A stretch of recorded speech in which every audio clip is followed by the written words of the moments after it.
दोस्तों, हर हर महादेव। आज हम द्वितीय खंड के 29वें अध्याय का आनंद लेंगे। श्री शिवाय नमस्तुभ्यम। हर हर महादेव।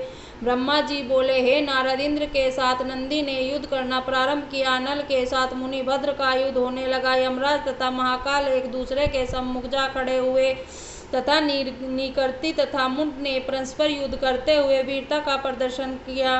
वरुण के साथ मुंड एवं वायु के साथ भृंगी का युद्ध होने लगा। उस समय इंद्र ने अपने हाथ में वज्र लेकर नंदी के ऊपर प्रहार किया और नंदी ने क्रुद्ध होकर त्रिशूल को इंद्र के ऊपर चलाया। उस चोट से घायल होकर इंद्र पृथ्वी पर गिर पड़े और मूर्छित हो गए। परंतु कुछ देर बाद जब उन्हें होश आया तो वे पुनः युद्ध करने लगे। उधर अनल ने शक्ति की चोट द्वारा मुनिभद्र को घायल कर दिया और मुनिभद्र ने भी निर्भय होकर अपने त्रिशूल द्वारा उसका उत्तर दिया। कालदंत ने यमराज को अपने त्रिशूल की चोट से व्याकुल बना दिया। इधर तो ये बड़े बड़े सेनापति परस्पर युद्ध करने में प्रवृत्त थे।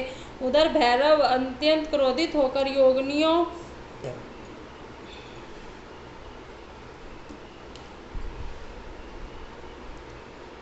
को साथ ले देवताओं की सेना में घुस गए और उन सबको घायल करते हुए उनका रुधिर पीने लगे। फिर उन्होंने अपने स्वरूप को ऐसा भयानक बनाया कि उसे देखकर अनेक देवता युद्ध क्षेत्र से भाग खड़े हुए। जो देवता खड़े रहे वे उनके तेज तथा प्रकाश को देखकर अंतर भयभीत हुए।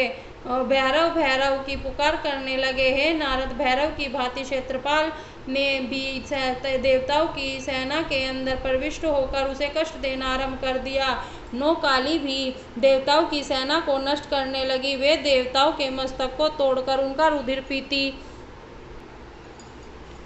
और शरीर को खा जाती। इसके कारण चारों ओर हाहाकार मच गया। उस समय वे सब लोग भागकर विष्णु जी की शरण में जा पहुँचे और इस प्रकार कहने लगे, हे प्रभु, इस समय हम लोग बहुत दुखी हैं, अतः आप हमारी सहायता करें। आप हम सबके स्वामी हैं, इसलिए हम आपसे यह प्रार्थना करते हैं कि भैरव, क्षेत्रपाल तथा काली ने हमारी जो दुर्गति की है उसका आप उचित उपाय करें। विष्णु जी ने जब देवताओं की उस दयनीय दशा को देखा तो उन्होंने अत्यंत क्रोध में भरकर क्षेत्रपाल की ओर अपना चक्र छोड़ दिया। उस चक्र के तेज से संपूर्ण दिशाएं भस्म सी होने लगी।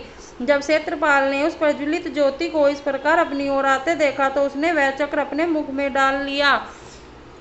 यह देखकर विष्णु जी ने क्षेत्रपाल के गाल पर अपनी गदा का प्रहार किया, जिसके कारण वह मुख के बल पृथ्वी पर गिर पड़ा।